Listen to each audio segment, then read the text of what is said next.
La flambée des contaminations des hépatites virales devient de plus en plus inquiétante en République démocratique du Congo. Plus d'1 million de personnes sont atteintes chaque année. L'urgence s'impose, les efforts doivent s'équaliser pour une riposte d'étail.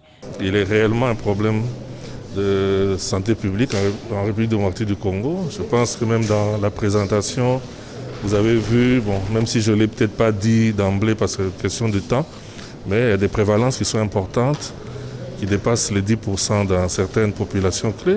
Même ceux qui souffrent de maladies du foie, hépatite virale, tout comme leurs complications, sont aussi des sujets à risque, qui sont donc très exposés. Et ceux qui ont par exemple l'hépatite virale et qui ne sont pas encore mis sous traitement sont également des sujets à risque.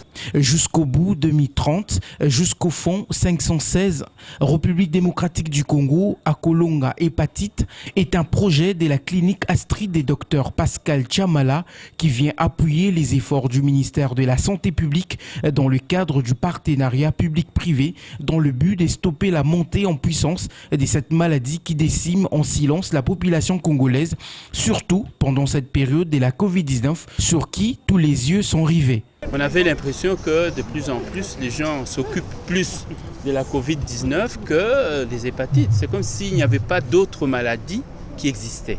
Alors on s'est dit comment pouvoir faire percevoir le danger des hépatites dans un milieu où tout le monde fait de la Covid.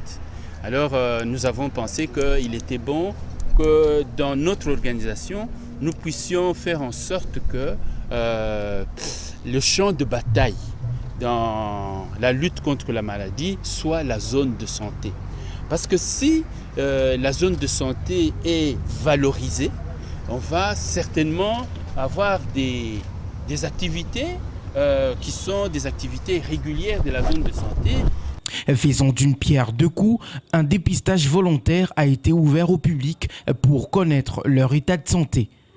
Et là, quand j'ai entendu cet appel de dépistage volontaire, je me suis dit, je dois essayer un peu de passer pour voir, vu la gravité de la maladie. Et la gravité, c'est beaucoup plus avec le temps. Parce qu'au début, on peut dire que la maladie est silencieuse, mais avec le temps, ça a des conséquences très graves. Voilà pourquoi je me suis dit, je dois quand même me faire dépister et savoir mon état de santé concernant les hépatites. Les autorités de la République démocratique du Congo sont donc invitées à prendre de dispositions efficaces en élaborant un plan d'action de taille pour juguler cet ennemi redoutable du genre humain.